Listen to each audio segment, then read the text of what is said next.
नमस्ते अनि सेवा साथीहरू गुड मर्निङ। मैले चाहिँ बिहानैदेखि भिडियो स्टार्ट गरेँ साथीहरू। यहाँ हेर्नु न, यहाँ मेरो पछाडिको भ्यू हेर्नु त यस्तो दामी छैन साथीहरू।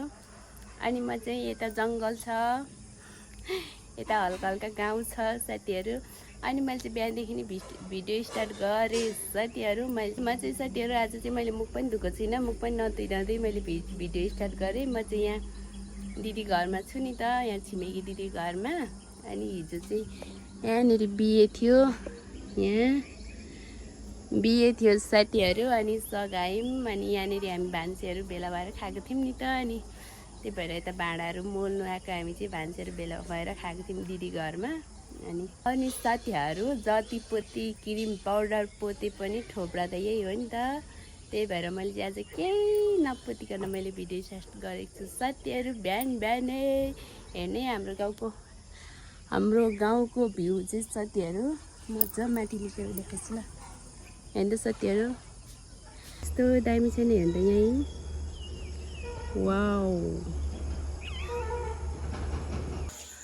म भनेको मालिक नि हो, यहाँ मेरो काम गर्ने मान्छेहरू हुनुहुन्छ। यहाँ पुरै दिनको 10,000 दिएर तलब दिएर भाँडा मोल्नु लगाइरहेको छु साथीहरू। खाएको भाँडाहरू हो, बिहेमा खाएको साथीहरू। अनि आज हामी मोल्नु आएको, बिना दिलाई किन एक्लै दुःख दिनु भनेर सघाउनु आएको।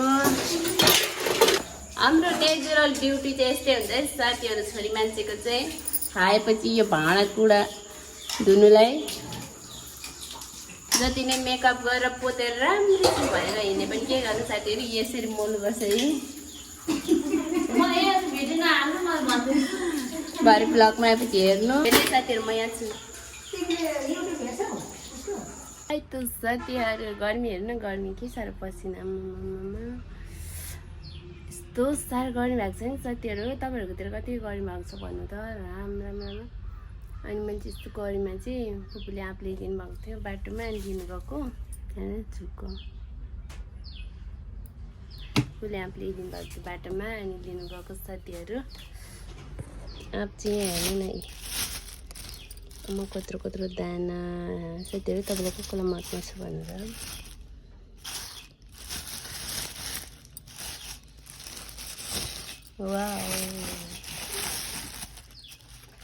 मम्मा कति धेरै गर्मी क्या, केही गर्नै नसकिने।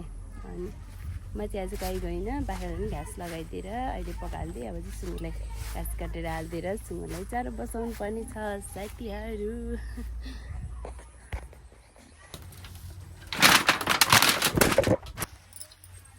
घाँस चाहिँ थोरै भयो, अझै ल्याएर हालिदिन्छु म। हेर्नु न, घाँस कम त मजाले खाँदैन है, मजाले घाँस खान्छ नि त साथीहरू। बरु चारो साह्रो खाँदैन, घाँस चाहिँ मजाले खान्छ है। अनि 2-3 दिनमा एकचोटि दिन्छु, दिनै पछि दिनु हुँदैन अरे, बुढी झुन दिन्छ अरे साथीहरू। भरे घाँस बढी खायो भने चाहिँ, त्यही भएर 2 दिनमा एकचोटि दिन्छु। होइन मेरो पसिना हेर्नु न ल है त साथीहरू। हाम्रो चाहिँ दिउँसोको खाजा खाने टाइम भयो, चटपटे चिसो। अनि फुपू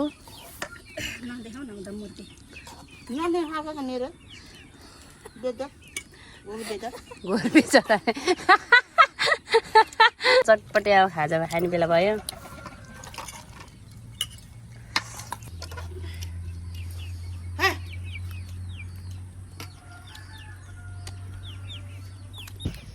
फुपू चाहिँ खाजासाजा खाएर उता घरतिर जानुभयो साथीहरू। अनि म चाहिँ आफ्नो कामतिर फेरि सुरु गरेँ, आफ्नो कामहरू सुरु गरेँ साथीहरू। यहाँ हेर्नु न, मेहन्दी। वाउ, साउन लागिरहेको साथीहरू। साउनको मेहन्दी भन्नुहुन्छ भने यही सुँगुरलाई चारो पाएको साथीहरू। यो चाहिँ चारो बसाएको, चारो पनि छैन सुँगुरलाई, अनि चारो बसाएको छु मैले चाहिँ। अनि हेर्नु हात, हेर्नु न, यो पिँडालुको दम छले हात। मैले चाहिँ चारो बसाएको छु साथीहरू। अब चाहिँ म भाँडा मोल्छु। गर्मी यति छैन साथीहरू, यति धेरै गर्मी छ क्या, यति धेरै गर्मी छ। त्यही भएर मैले बिहान खाएको भाँडाकुँडा पनि मोलेको छुइनँ। अनि म चाहिँ अब भाँडाकुँडा मोलेर खाना बनाउन सक्छु साथीहरू। रात पनि परिसक्यो, मेरो कपडा सुकाएको छ, कपडा नि उठाउन जानुपर्ने साथीहरू। आज भन्दै आजको लागि चाहिँ यति नै। Thank you for watching video. Bye bye साथीहरू।